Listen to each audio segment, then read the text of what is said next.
Hello YouTube Vintage Stereo Collectors. This is the Superscope R-1220 in the Marantz family. It's kind of, I call it the mini Marantz. It has a lot of the styling cues and look and the beautiful faceplate.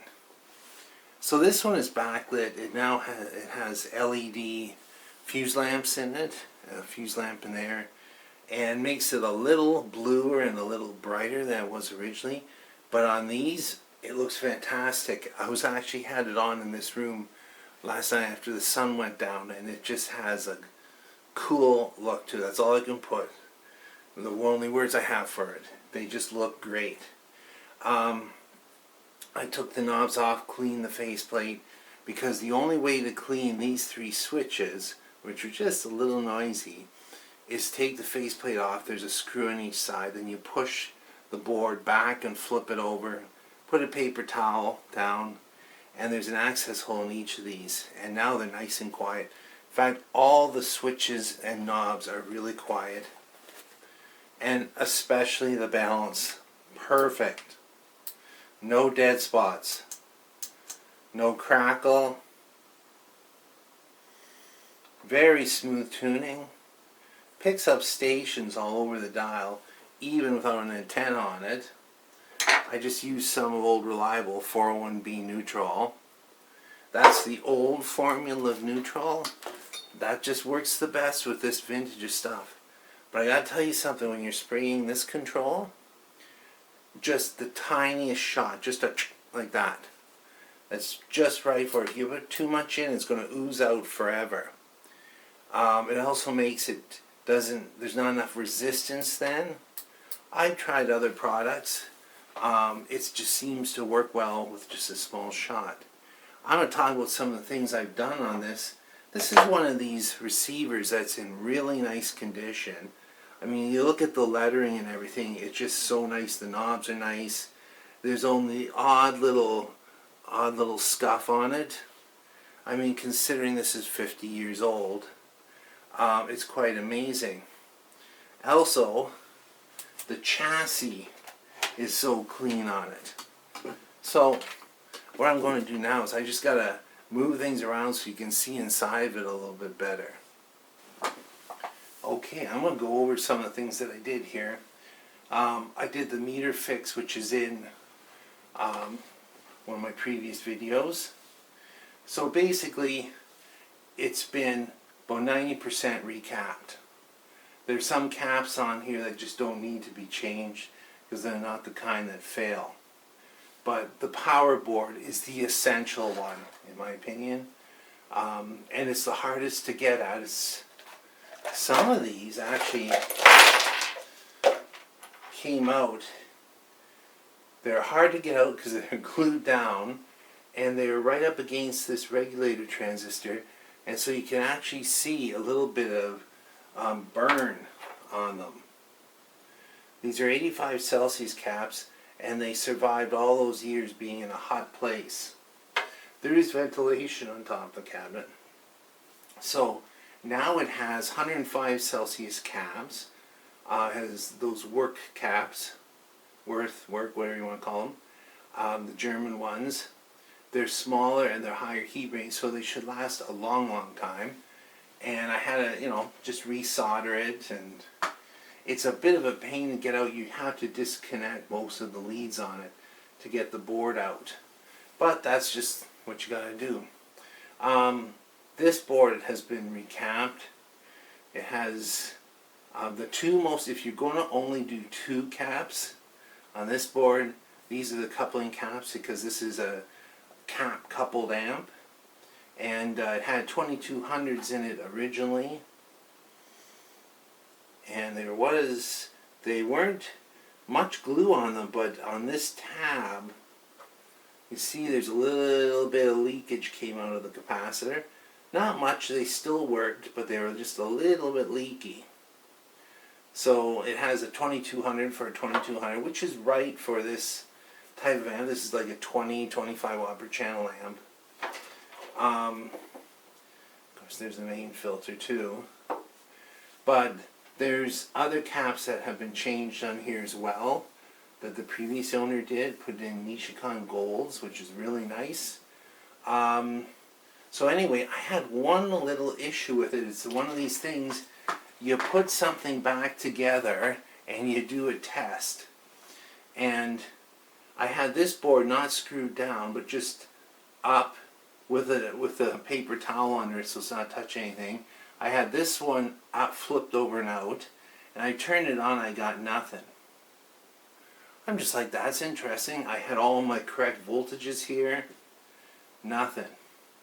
Then I realized, looking around, right here, this screw and this metal tab, there's actually a contact point. That's how the B minus from the big cap here gets ground to the chassis, through that screw, not through the lead like you would think. Although there are some black wires that come off there that are grounded at different points. It wasn't enough of ground. It needed to be chassis grounded. It just needed to be screwed down to work. But you know, you put in all those caps and you're kind of getting late and you're just like, oh, I made it worse. No, it was just not grounding. So if you ever run into that, that board needs to be fastened down. This one doesn't matter, but be careful that it doesn't touch anything when it's lifted up.